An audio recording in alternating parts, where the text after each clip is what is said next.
For Channel 6 TV Community Focus, I'm Dennis George, and we like to highlight some people in our community who give back a lot and who are very interesting. And I think we have someone today that I find very interesting, and I think others will too.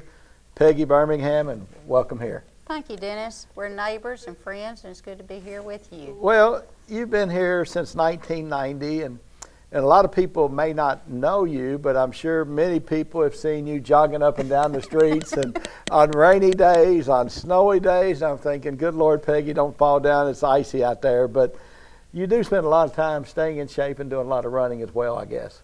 I enjoy it, and I started running in 1971 at the University of Tennessee. I was in a graduate class, physical fitness, and it was really for a fitness class for the Air Force, to be in the Air Force. And you had to run a mile in 8 minutes or less and jump the rope 6 different ways. We had a professional boxer who taught us how to tap dance and jump the rope.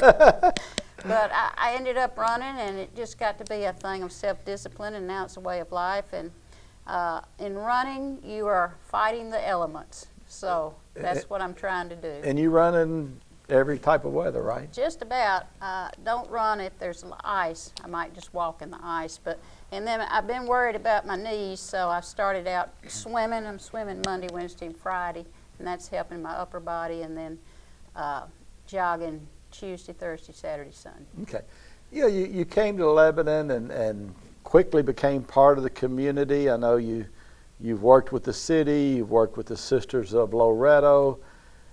You basically just jumped in with both feet to be a part of what goes on in the community. Talk a little bit about some of your past and what drives not only you, but others who give back so much. I was in the community and enjoyed working with Missy Hutchins over at St. Catherine as her assistant coach, and then doing some substitute teaching here. And then Anita Davis called. They needed a park director, and Kathy Blanford then was the mayor and interested in it. So I talked to Anita, and she told me what they wanted, and then I talked to Kathy and met John Thomas. And it was a seasonal job then, and they were having problems with the pool and trying to decide which way to go. So I had done some recreation work in Jackson, Tennessee, and Knoxville, and in Missouri, so it worked out well, and I had the credentials with health and physical education and recreation. So we started working together, and they wanted something because they didn't have the pool open.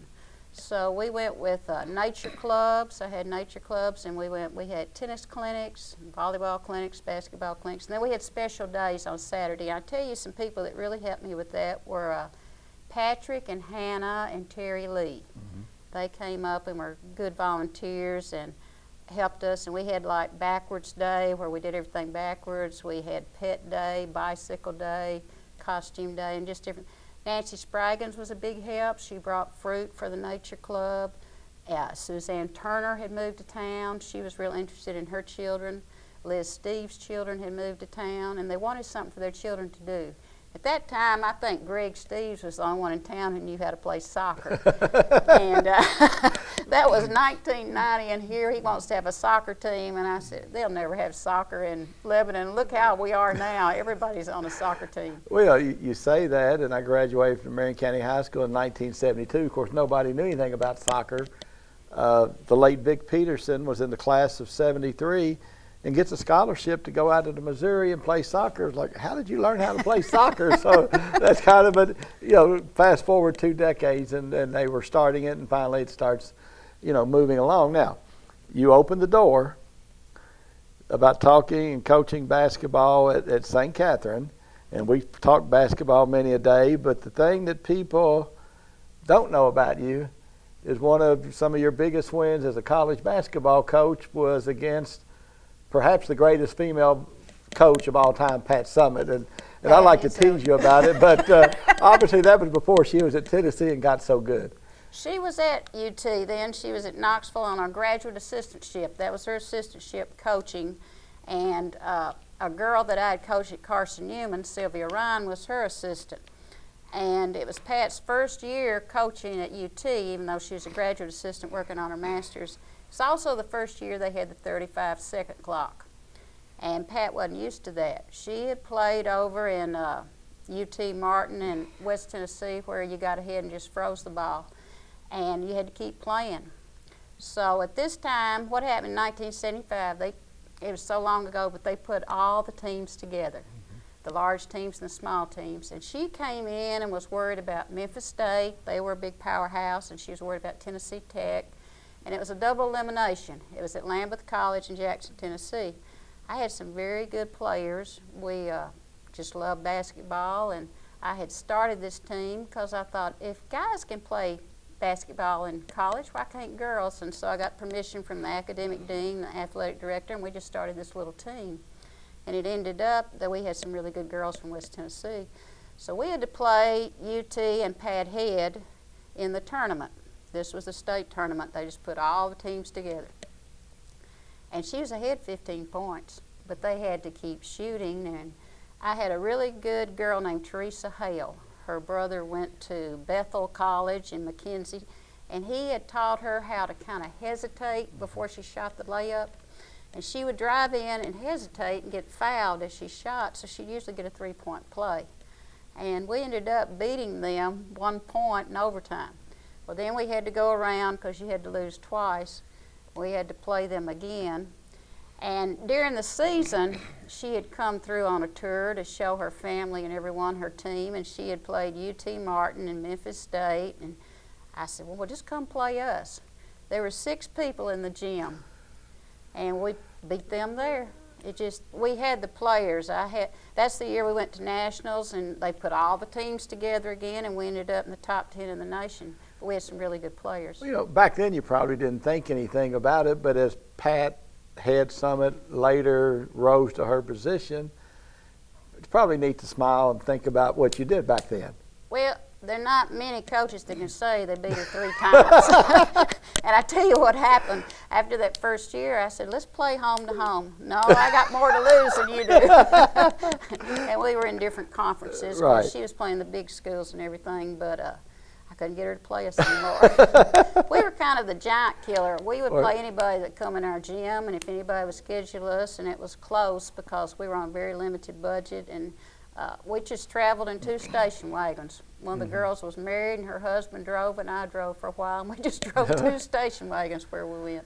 You know, and Peggy, since you've been here and you did that volunteer coaching and have been involved in a lot of things, your ministry in the church, now, where did that come about, and talk about that for a few minutes? Well, after basketball, I just kind of felt a change going somewhere else, and I didn't know where. I thought maybe I would go into business, but I didn't like that, and I was in Florida with my mother and stepfather for a while, and had this call. I thought I was going to be a campus minister because I enjoyed college work so much, but it ended up I was at a church called Hendricks Baptist in Jacksonville, but it was ecumenical.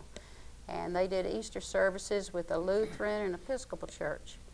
And I ended up at Southern Baptist Theological Seminary. I thought I was going to be a campus minister. And I'd never done church work on salary staff. So I put in that, you needed some experience. And I said, I don't care what church I'm with. And I ended up at Lyndhurst United Church of Christ. They had ordained women since 1898. Of course, the Baptists don't ordain women, the Southern Baptists.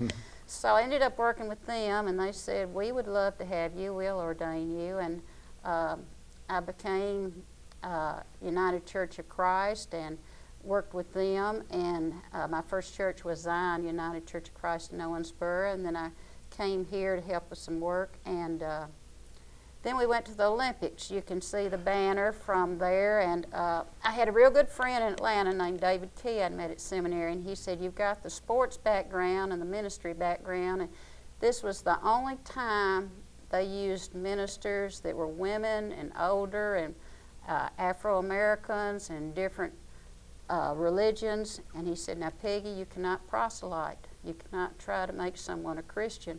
That was the hardest part. That was the hardest part. And our theme was one God, many faiths. And we had the religious building and had different rooms. There were Hindus, Muslims, the Islam. You could worship co-ed or non-co-ed. We had Bali. We had Roman Catholic, we had Protestant, and we had services in the morning, afternoon, and at night. And what I did, I met on the second shift at night, because usually the athletes are going to get up in the morning, they're going to eat breakfast, they're going to rest, they're going to work out, eat lunch, take a nap, and then they're ready for their activity. So you're going to be in the village with them and get to really know them and interact. And at the religious building, we had all types of recreation. We had billiards, TV, ping pong. They had everything to entertain the athletes. And that had to be a neat experience, not only with athletes at that level, and even though you were a minister, to be exposed at one time to so many different faiths, that had to affect you as well. It did, because I saw these athletes that were the best in the world. This was interesting. The only thing they'd forgotten at the Olympics is for a safe place for them to have their gold medals, so they had to wear them. They didn't have any place to store them, so they wore their gold medals. And it was interesting how many athletes, even after they won all their gold medals, some people were in 4 and 5, and they were heavy. They would come in and they were interested in their spiritual experience. We would sing Kumbaya a lot, and we talked about religious experiences, and then the Christian part, we read the Bible and had prayer. And one night we talked about, what do you fear the most?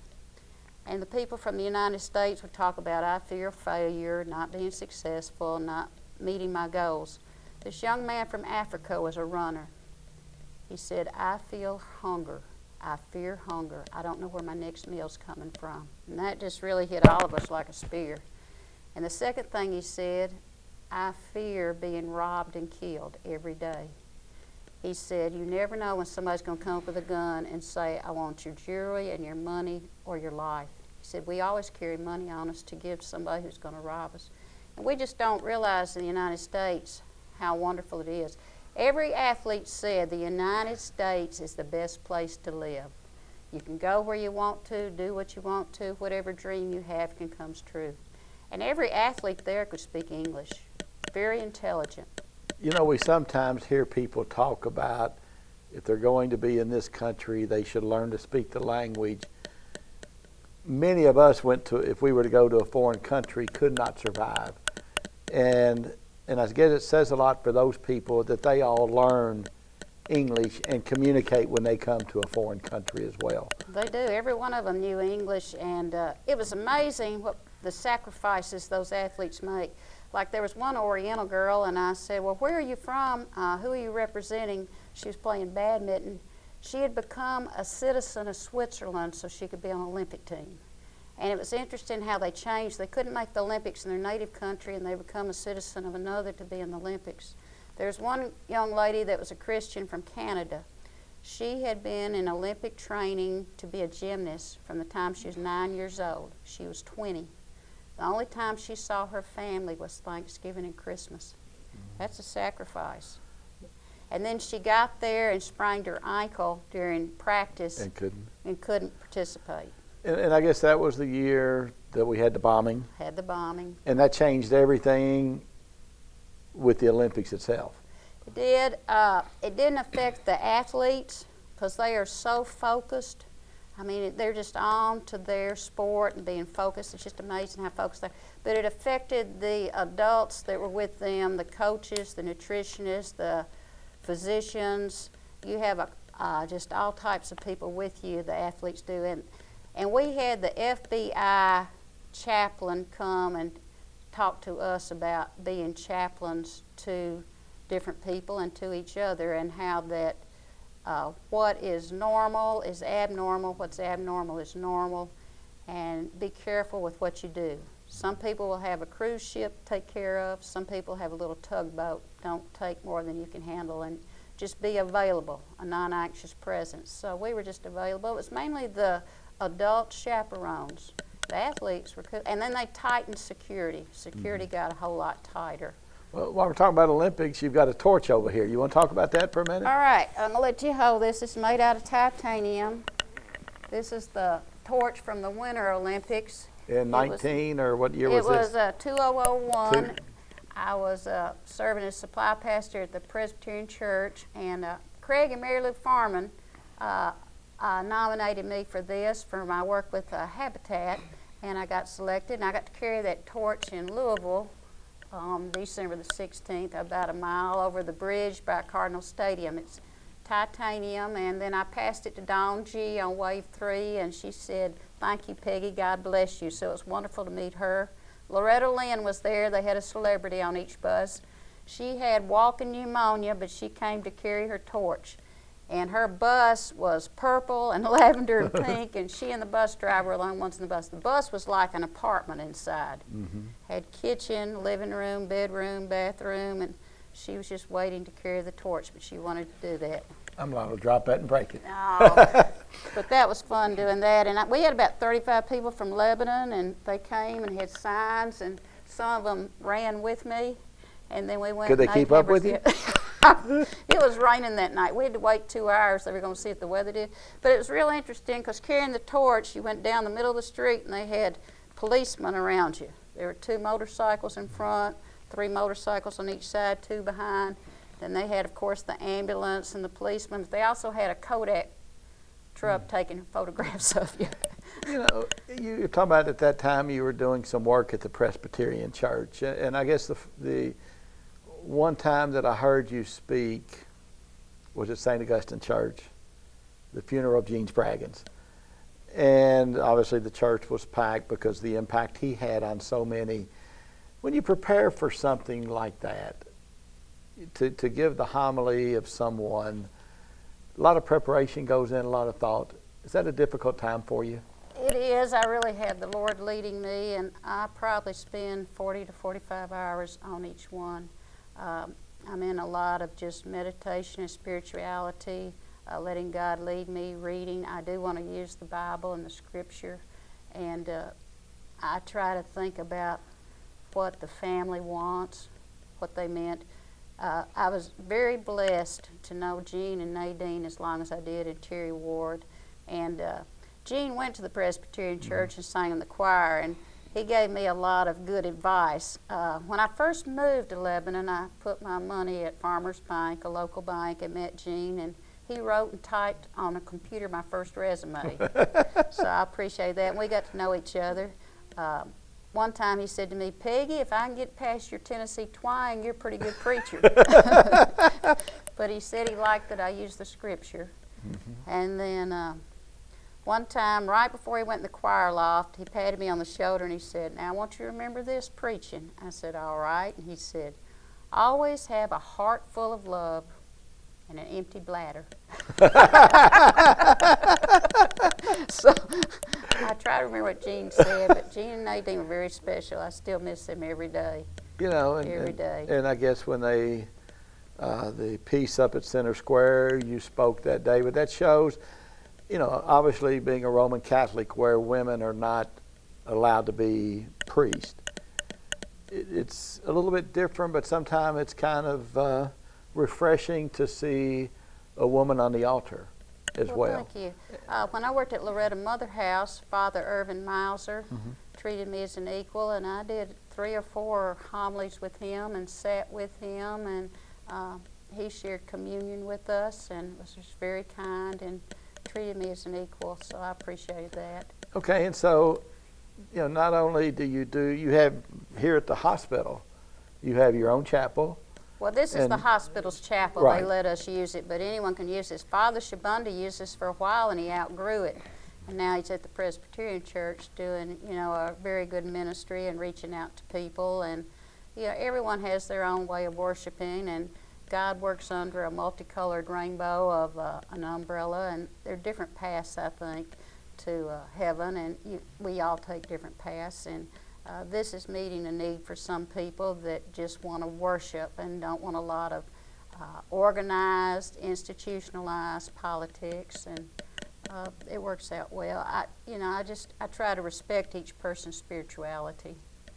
And I know you alluded to your work with Habitat.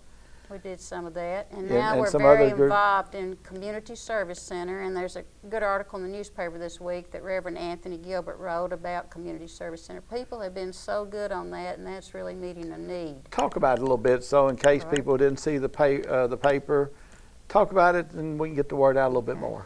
It started in 1989 with Father Cecil at the St. Augustine Church, and then it worked through the other churches, and then First Christian said you could have it in the basement, and it's interdenominational. There are probably 30 churches in our county, and many are involved in this, bringing in food and giving donations. And Community Service Center is opened in the basement of First Christian Church Monday, Wednesday, and Friday, 9 to 11. It's all volunteers. It's all private funds, nothing government. And we help with rent, utilities, emergency situations, water bills, clothing, sometimes medicine, it might be gas. Sometimes people have to stay at Holly Hill or Hampton Inn. They're in a transition time, an emergency. But St. Augustine has been so wonderful and giving, and the Knights of Columbus. Stewart's Creek's been very giving, the Methodist Church, Lebanon Baptist, First Christian, many churches. And now the organizations are getting very involved, Rotary, Kiwanis, Lions, and many individuals. And the schools are so involved. Lebanon Elementary School with Doug Thompson, they have a drive, their safety patrol, and they've given over 1,000 cans every November. It's just amazing. St. Charles, they have a dance, and you bring cans of food to get into the dance. So the schools have become very involved, but it's just amazing how more and more people are needing to use this and just say, I'm embarrassed to say, I don't have any food and we're hungry. And this is like elderly people on a limited income. So, you know, it's just not somebody goofing off. It's people that are just hungry, and we're trying to help them. Well, you talked about your banner up there, one world and many faiths. It's not just the Olympics with the variety of religions that it may not be as seen as much as they are here, but with something like this, you're taking several different religions in the community who all believe the same thing, but come together to do what's good for the community. Well, it was interesting because Gene and Nadine had this dream of the community coming together, unified through music, which I think was excellent and realistic, and they were working that way. And George has gone with some of this and gone in some other areas. He's trying to expand unity in the community, and we appreciate that. But also I can see where we're working together with Community Service Center, helping each other and caring for each other and trying to be uplifting and make it a better place. It's a very friendly place. People, you know, accept you as you are. They love you as you are, and it's just a wonderful place to live. Well, we've talked about Gene, and both of us have fond memories. First time I went to Scotland on a golf trip, I roomed with him and learned so much about things, and some things that he said to me on that trip as I see different things. It was like, if you don't know where you've come from, you don't know how you've gotten to where you are today. And I've thought about that as I've come into contact, but I'm going to pass along a story about Gene and his music. Obviously, he was a big supporter of Center College and the arts program up there, bought season tickets. Well, once he called and said, Nadine and I would like for you and Janet to go to an opera at Center.